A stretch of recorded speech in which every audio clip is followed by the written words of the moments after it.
Ma famille m'a dit, ce voyage n'est pas pour quelqu'un comme toi, reste juste à la maison. Mes frères et sœurs ont ri. Mais le lendemain matin, leur billet était dans ma main et le jet de mon mari attendait dehors. Le tintement des couverts sur la porcelaine était le seul son à table jusqu'à ce que la voix de ma mère le tranche comme une lame. Ce voyage n'est pas pour quelqu'un comme toi, Amélie, dit-elle sans même me regarder. Son ton était calme, mais les mots portaient cette froideur piquante qu'elle avait perfectionnée au fil des ans. Reste à la maison. Tu ne serais pas à ta place. Une fourchette pleine de pâtes resta suspendue en l'air dans ma main. Qu'est-ce que ça veut dire? Ma voix était stable, mais mon estomac se tordit. De l'autre côté de la table, mon frère Thomas se pencha en arrière sur sa chaise, avec un sourire narquois. Elle veut dire que tu nous ralentirais. C'est un complexe hôtelier exclusif, pas vraiment ton genre. Ma sœur Chloé gloussa, faisant tourner son verre de vin. D'ailleurs, il te faudrait une toute nouvelle garde-robe juste pour te fondre dans le décor. Tu peux même te le permettre? Mon souffle se coupa. C'était ça, le truc avec ma famille. Ils ne donnaient pas de coups de poing. Ils vous ouvraient avec de petites entailles. Assez subtiles pour passer pour des taquineries, mais assez profondes pour saigner. Papa gloussa comme s'ils partageaient tous une blague privée. C'est juste un voyage, Amélie. N'en fais pas toute une histoire. La chaleur montait à mes joues. Je jetai un coup d'œil à l'itinéraire posé au milieu de la table. 5 billets de première classe pour Saint-Barthélemy. Les noms de mes frères et sœurs imprimés proprement en gras. Le mien n'y était pas. Ils ont déjà tout réservé, ajouta Chloé, se penchant en avant comme si elle partageait un secret juteux. Thomas a même eu la suite avec vue sur l'océan. Je suppose que tu auras la maison pour toi toute seule, dit Thomas, souriant comme s'il venait de me faire une faveur. Je posai ma fourchette, lentement et délibérément. D'accord, dis-je, ma voix calme. Trop calme. Profite bien de ta petite escapade, ricana Chloé. Oh, on en profitera, rirent-ils. Le genre de rire qui vous fait sentir comme si vous étiez la chute de la blague. Mais ils ne remarquèrent pas ma main sous la table, serrant mon téléphone. Mon pouls était stable maintenant, car pendant qu'ils étaient occupés à me mépriser, ils n'avaient aucune idée que j'avais gardé un secret. Un secret qui allait bouleverser leur petit voyage parfait. Le lendemain matin, avant même que le soleil ne s'étire à l'horizon, j'étais déjà réveillé. Mon téléphone vibra avec un seul texto, tout est prêt. Le jet sera devant ton allée dans 1 heure. Je regardais la pile de billets d'avion brillants sur le comptoir de ma cuisine. Ceux que j'avais empruntés après le dîner, quand Thomas avait laissé sa veste sur la chaise et que sa poche pendait ouverte. 5 billets, première classe, maintenant dans ma main. Dehors, le faible bourdonnement des moteurs fit battre mon cœur. Je m'approchai de la fenêtre et il était là, élégant, blanc et impossible à ignorer. Le jet privé de mon mari Antoine, garé dans la rue comme s'il était le maître du quartier. L'équipage se tenait au pied de l'escalier, lunettes de soleil sur le nez, m'attendant. Je glissai les billets dans mon sac, attrapai mes lunettes de soleil et me dirigeai vers la porte. Aujourd'hui, les rôles s'inversaient, et ma famille n'avait aucune idée que son voyage parfait venait d'être annulé. Le faible bourdonnement des moteurs du jet était déjà dans l'air quand je suis sorti de ma porte d'entrée. Le soleil du matin scintillait sur sa carrosserie blanche et polie, garée juste au-delà du trottoir comme s'il en avait parfaitement le droit. 2 agents de bord en uniforme se tenaient au pied de l'escalier, leur posture impeccable, les yeux cachés derrière des lunettes de soleil sombre. Je serrai la pochette des billets dans mon sac, sentant les bords pressés contre ma paume. Plus bas dans la rue, ma famille chargeait des valises dans un VTC. Chloé posait dans l'allée, Thomas la filmant comme si elle allait jouer dans une publicité de voyage de luxe. Mes parents se tenaient à l'écart, discutant avec le chauffeur. Quand ils m'ont vu marcher vers eux, toute activité a ralenti.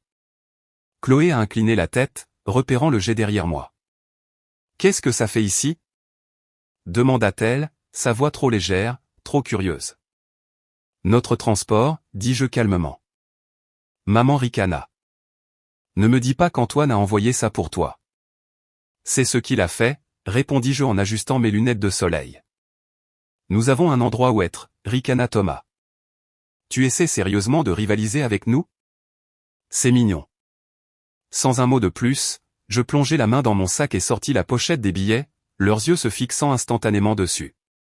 Passager 1, Catherine Dubois. Passager 2, Jean-Pierre Dubois. Passager 3, Thomas Dubois. Passager 4, Chloé Dubois. Je laissai la pause s'installer. Et passager 5, un de ses amis golfeurs. Pas d'Amélie. Le sourire de maman vacilla. Où as-tu eu ça? Vous les avez laissés là où je pouvais les voir, dis-je. Je me suis dit que je les garderais en lieu sûr. Le visage de papa se crispa. Amélie, non. Je l'interrompis, ma voix stable. Hier soir, vous avez clairement dit que ce voyage n'était pas pour quelqu'un comme moi. Alors, j'ai fait d'autres plans. Chloé se mit à rire. D'autres plans? Quoi? Aller au même endroit? Exactement, dis-je. Mais je logerai quelque part où vous ne pouvez pas. Les moteurs du jet grondèrent un peu plus fort, comme s'il était impatient. Ma famille restait là, à me regarder, mi-choquée, mi-cherchant à comprendre que la fille qu'ils avaient méprisée au dîner avait maintenant le dessus. Profitez bien de votre voyage, ajoutai-je, en remettant les billets dans mon sac. Je sais que moi, je vais en profiter.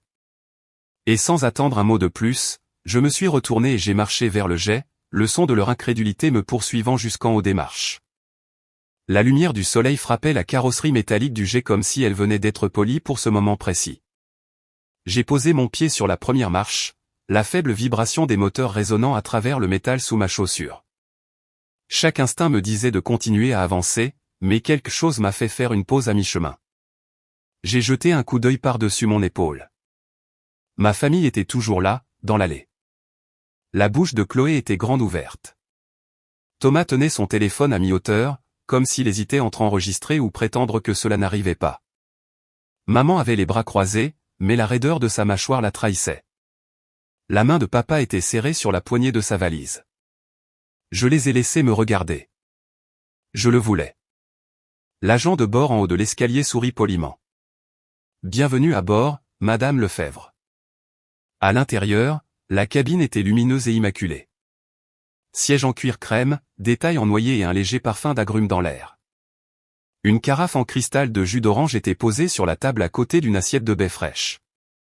Antoine était assis vers l'arrière, téléphone à la main, vêtu d'une veste bleu marine sur mesure qui semblait ne lui coûter aucun effort.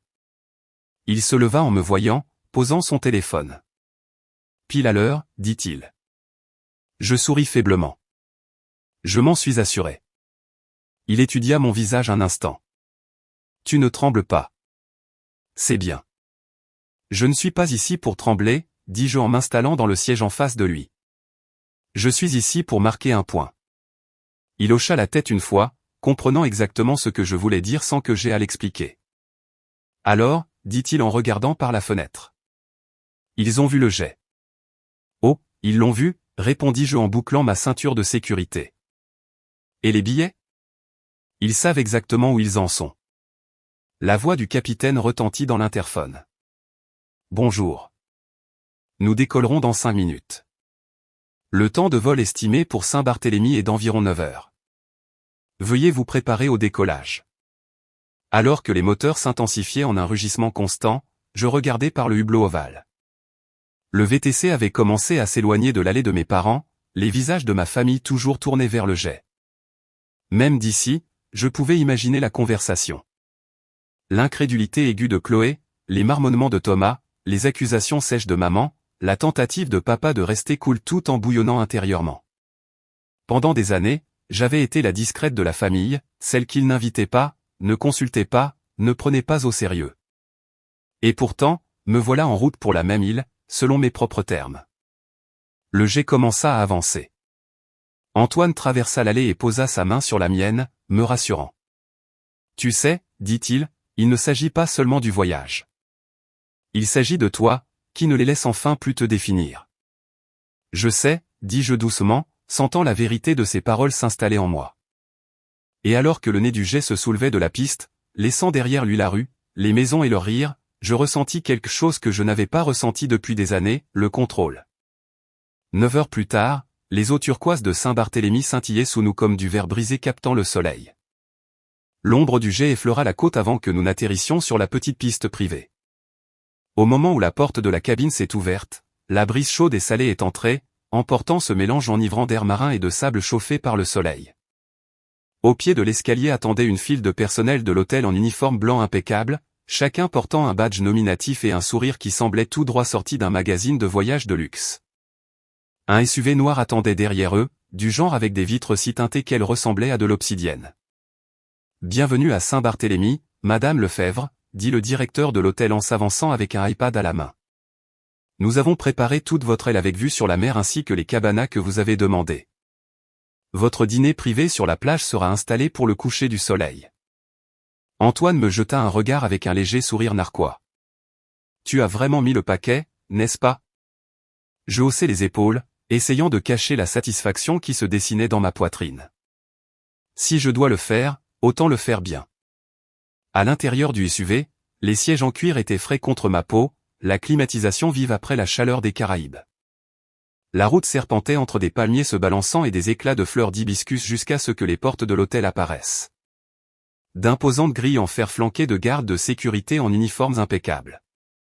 La voiture ralentit et, en entrant, j'aperçus quelque chose qui fit bondir mon pouls. Un autre SUV noir garé juste devant l'entrée, des bagages sur le trottoir, et ma famille debout dans la chaleur, parlant à un membre du personnel visiblement désolé. Je pouvais voir Chloé gesticuler sauvagement, ses lunettes de soleil surdimensionnées relevées sur sa tête, sa main libre posée sur sa hanche. Thomas faisait les 100 pas, le téléphone collé à l'oreille. Les lèvres de maman étaient serrées, parlant à voix basse à papa, qui avait l'air prêt à se disputer avec n'importe qui dans un rayon de 1,5 mètre. Le directeur à côté de moi suivit mon regard et esquissa un sourire poli et entendu. « Ils ont essayé de s'enregistrer pour les suites avec vue sur la mer ce matin, dit-il. Nous leur avons expliqué que l'aile était réservée exclusivement pour votre événement. Nous leur avons proposé des chambres avec vue sur le jardin à la place. » Je réprimai un rire. Et ils ont refusé. On dit qu'ils attendraient que l'erreur soit corrigée. Quand le SUV passa devant eux, la tête de Chloé se tourna brusquement vers moi.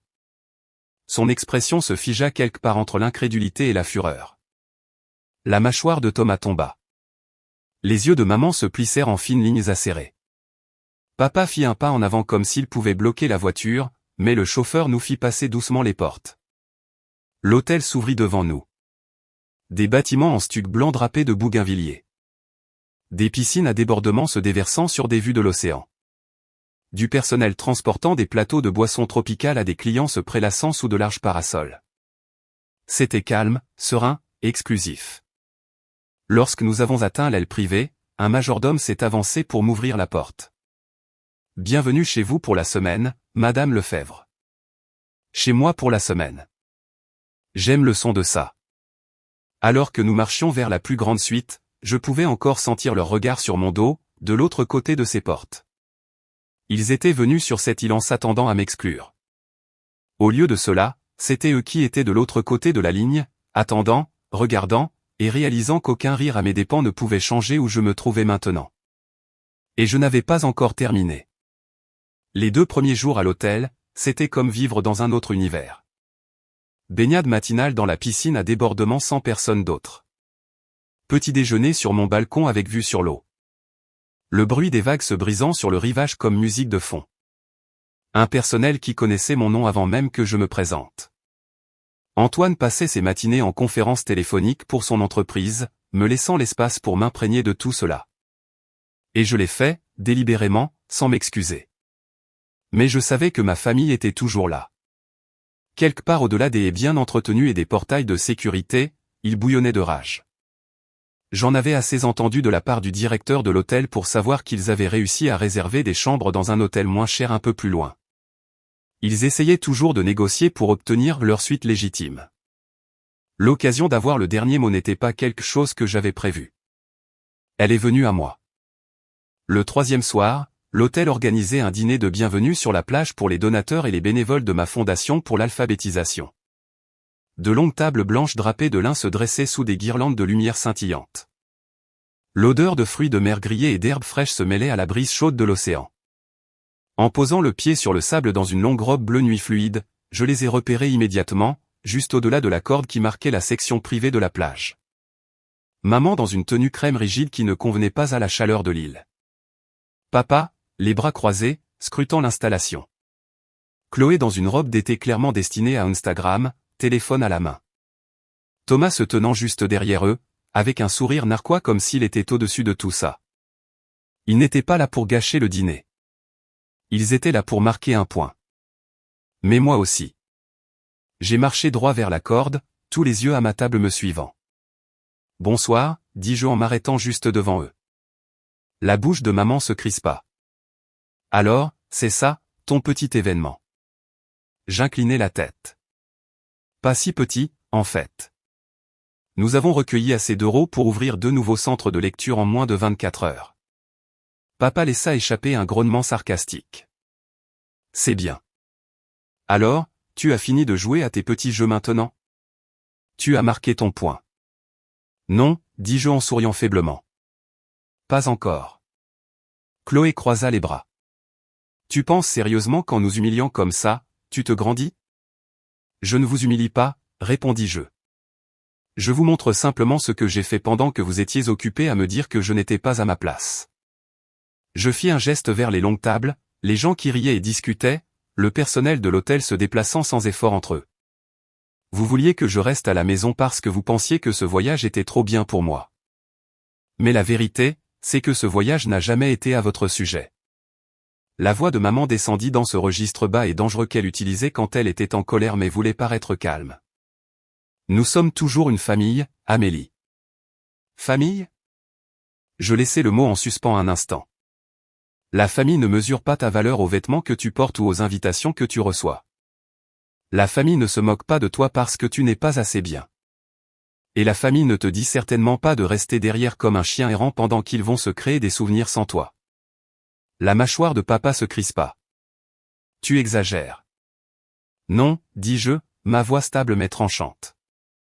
Je me souviens.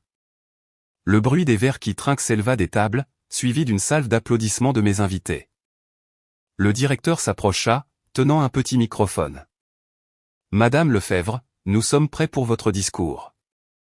Je pris le micro, mais avant de me tourner vers mon public, je l'ai regardé une dernière fois.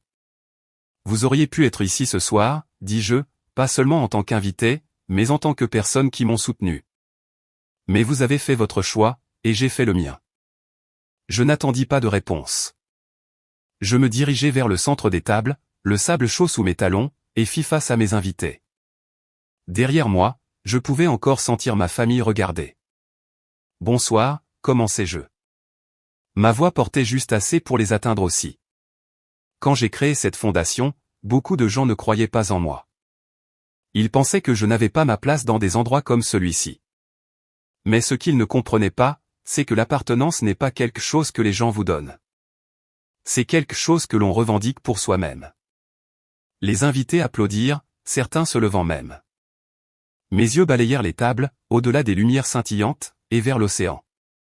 Et pour la première fois, je n'avais pas l'impression de leur prouver quoi que ce soit. Je ne jouais pas selon leurs règles. Je vivais simplement la mienne, sur mon propre terrain, avec ma propre voix. Le soleil descendit plus bas, peignant le ciel de nuances d'or et de rose. Les vagues continuaient de rouler, constantes et infinies. Et quelque part au-delà de la corde, ma famille se tenait silencieuse. Sans rire, sans mépriser, juste silencieuse. Exactement comme je le voulais.